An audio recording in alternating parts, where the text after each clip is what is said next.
Ya, hari ini melayani Bibi Ros. Terima kasih. Mari kita sama-sama lihat. Hari ini tema bulan kita masih tentang menjadi serupa dengan Tuhan, dan firman Tuhan pada pagi hari ini adalah tentang Christ inside me. Kristus di dalam diriku. Saudara, sangat penting siapa ada di dalam diri kita. Ada banyak orang di luar sana mencari sesuatu supaya yang ada di dalam dirinya adalah sesuatu yang tidak bisa terkalahkan. Ya kan? Orang bernafas sampai pergi ke tempat-tempat yang ramah, mereka bertapa di sana, mereka mencari kekuatan supaya apa? Siapa yang ada di dalam saya? Saudara, ini sangat penting ya. Kita lihat saudaraku, arti Kristus supaya kita lebih memahami ya.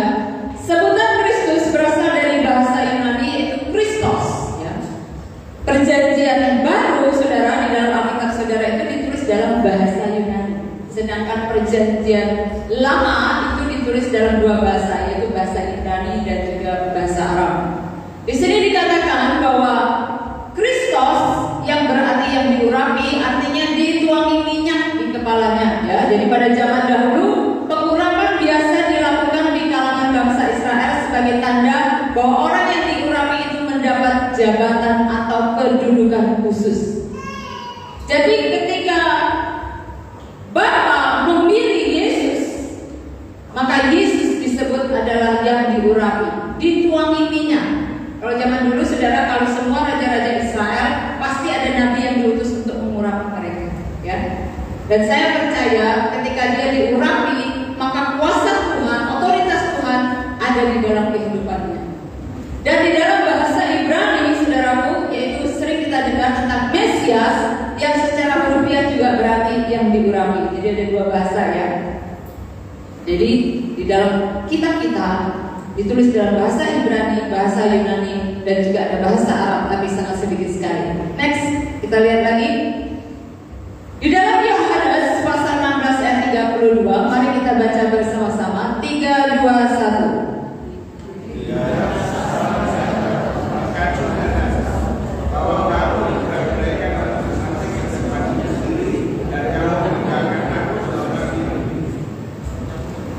Lihat, saatnya datang, bahkan sudah datang, bahwa kamu diceraikan masing-masing ke tempatnya sendiri, dan kamu meninggalkan aku seorang diri. Saudara, ada saatnya saudara dan saya akan kehilangan. Saudara yang dikasih Tuhan, tetapi mari kita perhatikan di sini. Kenapa saya katakan siapa di dalam kita itu sangat penting dan akan menentukan saudara bisa bertahan atau tidak. Kita akan belajar di sini. Di sini Tuhan Yesus mengatakan, namun aku tidak seorang diri, sebab Bapa menyertai aku. 12 murid yang dikasihi Tuhan luar biasa akan meninggalkan dia. Dan secara fisik, secara kasat mata Tuhan itu seperti sendiri. Tetapi di sini kita lihat, namun aku tidak seorang diri, sebab Bapa menyertai aku. Saudara, ini sangat penting. Kenapa saya katakan penting? Suatu hari orang-orang yang saudara kasihi, orang-orang yang saudara cintai pasti meninggalkan saudara. Ada amin? Karena semua dikatakan dalam firman Tuhan, manusia telah berbuat dosa dan upah dosa adalah maut, mati.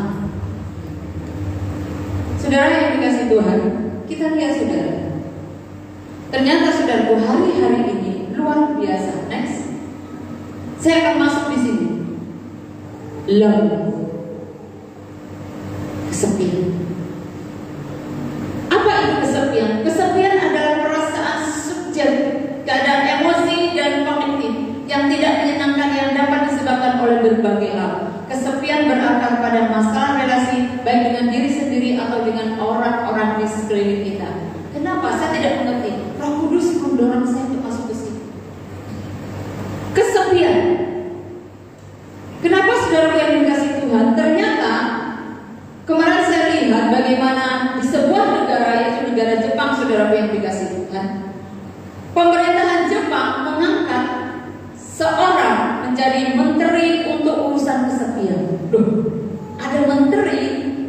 yang ditunjuk oleh pemerintah Jepang untuk melakukan, untuk memperhatikan, untuk mengurus yang namanya urusan tentang kesepian. Kenapa sampai pemerintahan Jepang itu begitu serius dalam menangani? Karena ternyata saudaraku, tingkat orang-orang di Jepang yang melakukan bunuh diri tidak lepas dari yang namanya kesepian. Kita lihat lagi saudara, next. Mengapa kesepian itu begitu menjadi masalah yang serius sampai pemerintahan Jepang harus mengangkat seorang menteri untuk urusan tentang kesepian? Hasil survei global mengenai kesepian, 43% orang berusia antara 17 sampai 25 tahun dan 24% orang tua bermasalah dengan kesepian. Pada bulan November 2021 secara global di seluruh dunia rata-rata ada 33 orang dewasa mengalami kesepian. Dampak kesepian bagi kondisi emosi, mental dan fisik, ya, nah ini datanya. Gangguan kecemasan. Jadi saudaraku, orang yang cemas, depresi, merasa terasingkan itu meningkat luar biasa. Karena itu saya katakan Christ inside me itu sangat penting.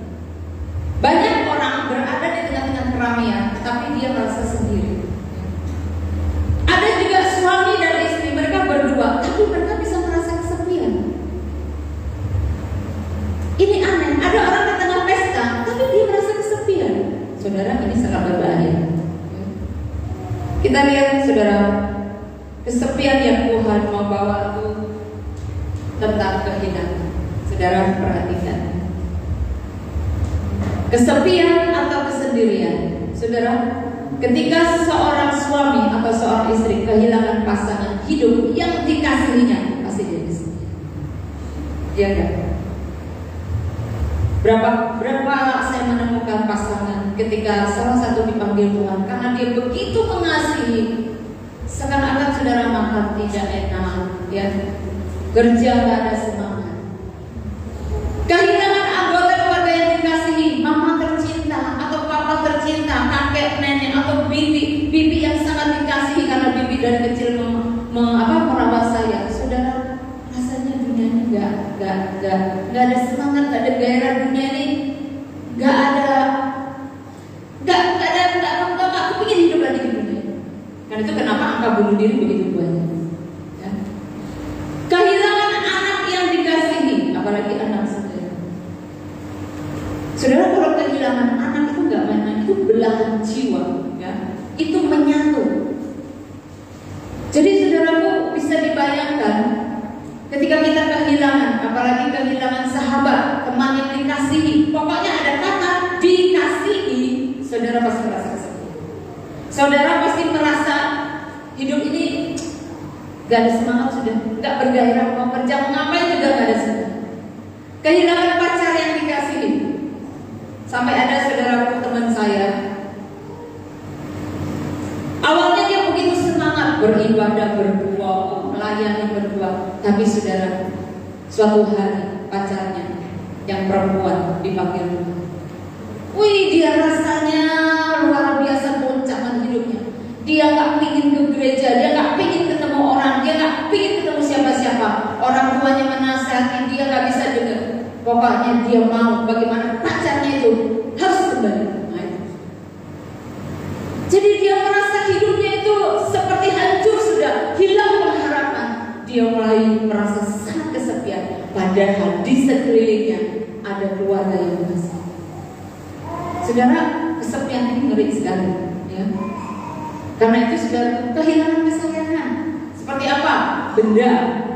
Kalau saudara punya emas, punya kekayaan, ya, itu dicuri, saudara, itu harta kesayangan kita, itu diambil, saudara.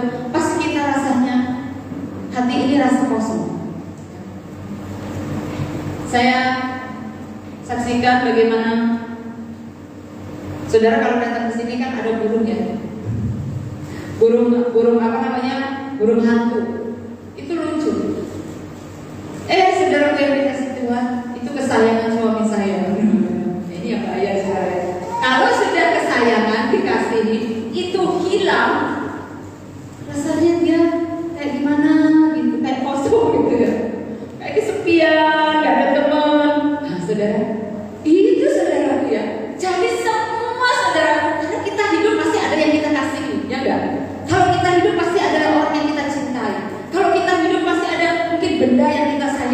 mobil baru, mungkin ya, sayang ya. Kalau Pak Gembala senior kita, Bapak Pemimpin itu kalau mobil baru dikasih berkat baru beres, sayangnya luar biasa.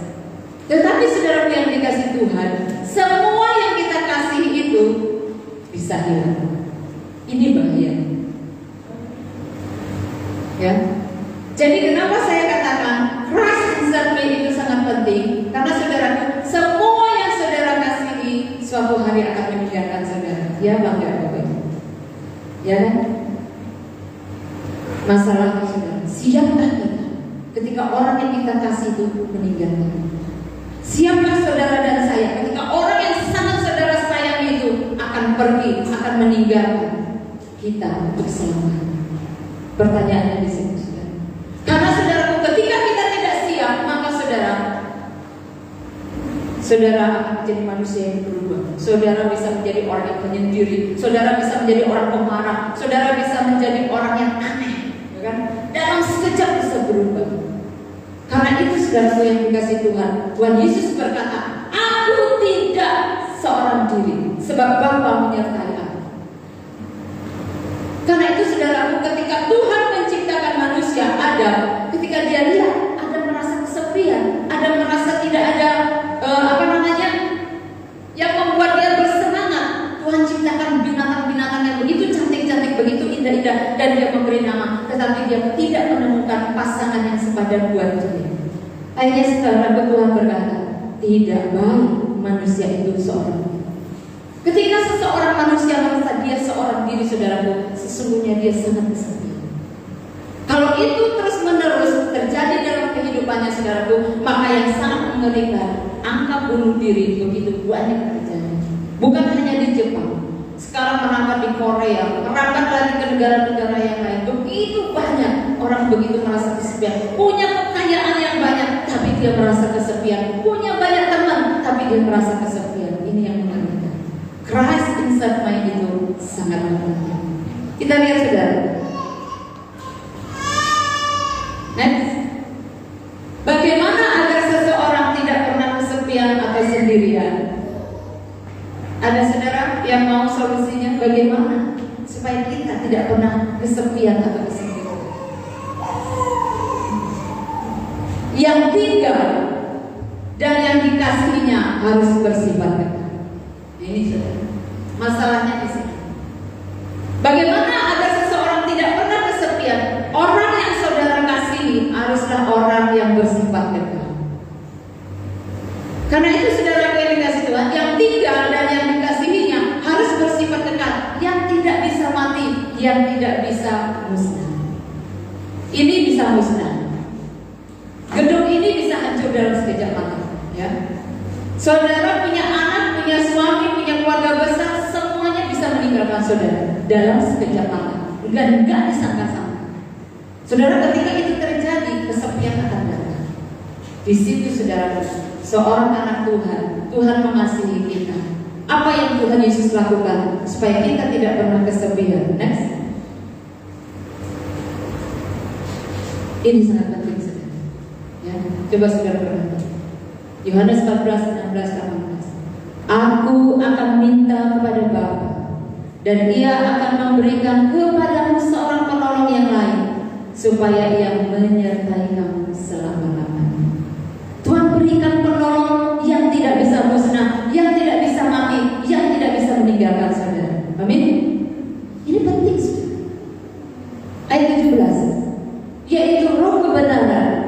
Dunia tidak dapat menerima Dia, sebab dunia tidak melihat Dia dan tidak mengenal Dia. Tetapi saudara dan saya mengenal Dia, sebab Ia menyertai kamu dan akan diam di dalam Christ inside me. Tuhan tahu saudara akan kehilangan semua yang saudara kasih. Karena itu Dia berikan penolong yang lain, supaya saudara tidak menjadi orang yang gagal, tidak menjadi orang yang frustasi, saudara tidak menjadi orang yang kesepian, tetapi saudara tetap semangat karena ada Tuhan di dalam kita. Ini penting, saudara, sangat penting. Saudara harus berjaga-jaga. Gak ada yang bisa kuat ketika saudara kehilangan orang yang saudara paling kasih. Gak ada orang yang bisa kuat. Orang bisa goncang, orang bisa berubah dalam sekejap Ayat 18, aku tidak akan meninggalkan kamu sebagai yatim piatu. Aku datang kembali kepadamu. Tuhan sayang sama kita. Amin, saudara. Saya kalau lihat anak yatim piatu, dia pingin dipeluk sama papanya nggak ada. Dia pingin dipeluk sama mamanya nggak ada. Dia pingin dipeluk sama kakek neneknya nggak ada. Sebab yatim piatu. Saudara, saya kalau lihat anak yatim piatu, mereka mau bersandar, mereka mau nangis di dada mama atau papanya. Saudara, nggak ada. Mereka hanya bisa menangis pada di meja gitu ya. Saya kalau lihat anak-anak yatim piatu, saudara, benar-benar hati saya sedih. Tuhan juga melihat kita seperti itu. Tuhan tidak tega melihat kita menjadi anak seperti anak yatim piatu. Amin, saudara. Tuhan sayang banget sama kita. Tuhan tahu bahwa kita akan kehilangan orang-orang yang kita kasih. Tuhan tahu. Karena itulah, saudaraku, Tuhan Allah Bapa memberikan Roh-Nya yang kudus untuk tinggal bersama dengan kita. Kasihi Dia. Saudara harus mengasihi Tuhan Yesus yang adalah firman. Saudara harus mengasihi Roh kebenaran yang adalah Roh Kudus melebihi apapun juga. Baru saudara bisa menjadi orang yang kuat, orang yang tetap terus bisa maju bersama dengan Tuhan. Amin. Ada banyak orang meninggalkan Tuhan. Ada banyak orang meninggalkan segalanya. Karena apa? Karena orang yang dikasihinya diambil. Jadi saudara yang dikasih Tuhan, Tuhan sayang dengan kita. Amin. Saya kalau lihat adik saya begitu mengasihi anaknya. Kadang saudara namanya pikiran, gimana ya kalau suatu hari dia kehilangan anaknya, bisakah dia tetap kuat? Karena dia begitu mengasihi. Karena itu Tuhan katakan, kasihilah Tuhan Allah, baru kasihilah sesama. Amin. Urutan ini gak boleh diubah, saudara. Kalau anak Tuhan merubah, kasihilah sesama manusia. Sesama manusia itu siapa? Anak, menantu, keluarga besar, semuanya, saudaraku. Harta kita, semuanya. Nomor 1. Dan Tuhan akan buat saudara gagal. Saudara gak akan kuat. Saudara gak akan bertahan. Saudara, urutannya jangan dirubah. Kasihilah Tuhan Allah. Amin. Kasihilah Tuhan Allah dengan segenap hati, jiwa, dan kekuatanmu. Maka semuanya, saudaraku, akan ditambah-tambahkan kepada kita. Kasihilah Tuhan Allah, baru kasihilah sesama. Haleluya. Saudara mau? Karena Tuhan sayang sama saudara. Tuhan cinta sama kita. Dia tahu kita gak akan kuat. Dia tahu kita gak akan mampu. Ketika orang yang paling kita kasih dipanggil Tuhan, Dia tahu. Tapi itu bukan rencana Tuhan. Tuhan tidak pernah merencanakan kita kehilangan. Tetapi akibat dosa, akibat tipu daya iblis, kita semua akan kehilangan orang yang kita kasih. Amin, saudara. Jadi jangan pernah menyalahkan Tuhan. Tuhan sangat mengasihi kita semua. Yang punya pacar, siapa sih yang sudah punya pacar anak muda? Yo, ya. Jangan kasihin pacarmu melebihi Tuhan. Nanti kalau dia beralih, bisa gak ada semangat lagi, gak ada semangat berdoa, gak ada semangat ngapa-ngapain, maunya tidur ya. Haleluya. Next.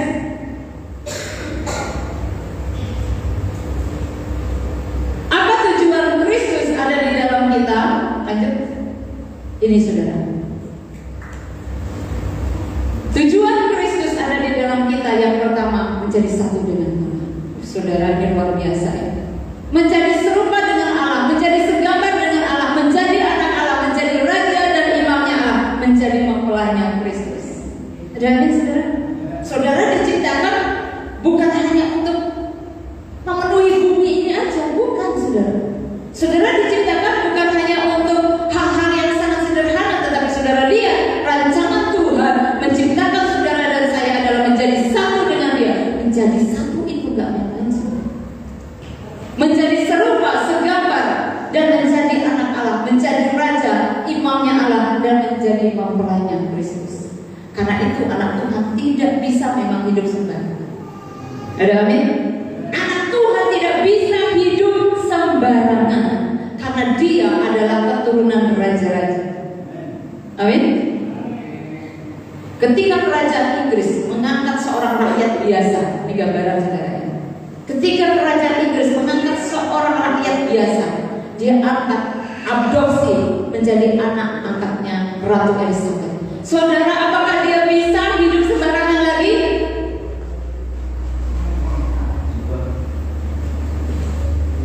Bisa kan dia hidup sembarangan lagi? Enggak.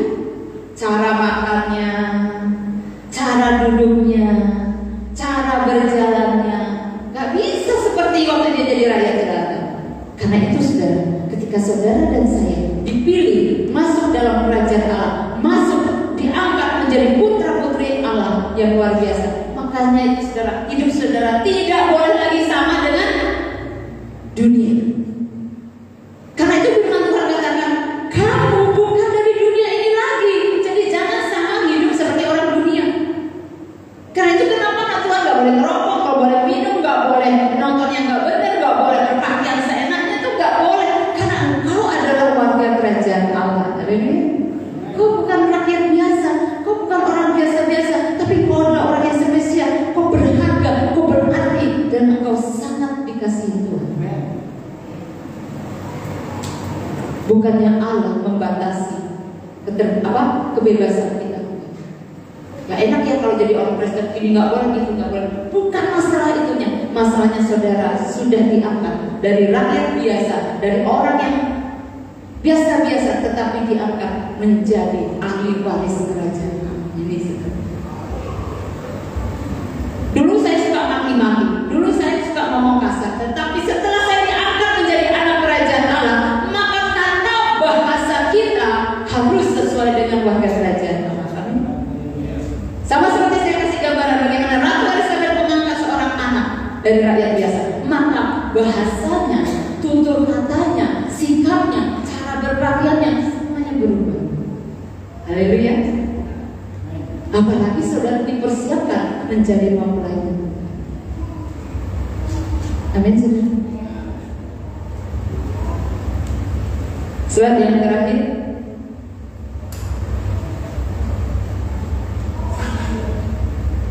mari kita baca bersama-sama kesimpulan 3, 2, 1. Kita diciptakan Tuhan serupa dan segambar dengan Dia, tidak layak agar kita menjadi tempat kediamannya. Roh dan firman-Nya ada dan tinggal bersama-sama dengan kita, dan sudah pasti kita tidak pernah sendiri dan kesepian jika kita mengasihi Tuhan di atas segala-galanya. Beri kemuliaan bagi Raja kita. Jadi kita akan tahu jelas kenapa orang begitu merasa kesepian. Pasti, apalagi kalau dia anak Tuhan, urutannya berubah. Anak Tuhan tidak akan pernah kesepian. Anak Tuhan tidak pernah sendiri kalau dia menempatkan Yesus, Roh Kudus berada di atas segalanya. Ada amin? Mari kita bagi bagi.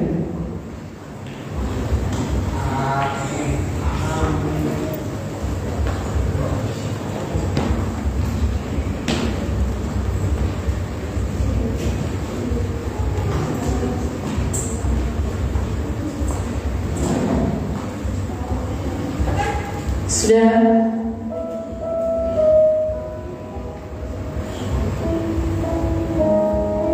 adakah saudara di dalam hati saudara yang paling kecil, saudara merasa kesepian? Kalau itu ada, berarti ada yang salah. Berarti kita mengasihi seseorang melebihi itu, atau mengasihi yang lain melebihi itu. Lepaskan saudara. Kalau tidak, kita tidak akan kuat. Kita tidak akan mampu untuk terus berjalan di jalan-jalan yang benar. Kita nyanyikan lagu lebih baik satu hari di pelataran Tuhan. Ya Rabbi, kalau ada saudara, saya didorong oleh Roh Kudus untuk mengurangi saudara. Maukah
Semangat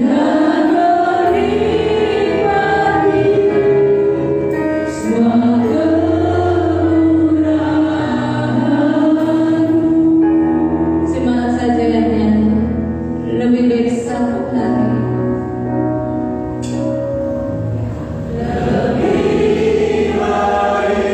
Kasih Tuhan Yesus.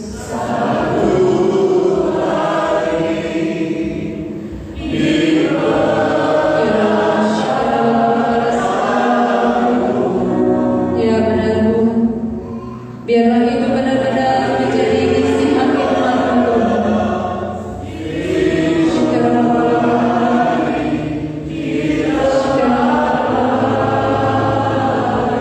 Terima kasih ya Tuhan.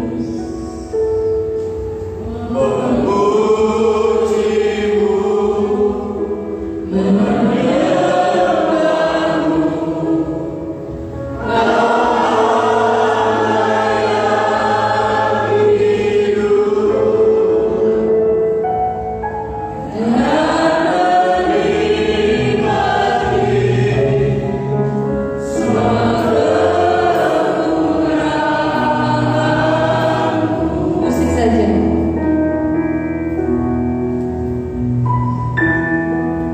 Tuhan, Kau melihat setiap umat-Mu di tempat ini. Kau melihat isi hati mereka yang paling dalam.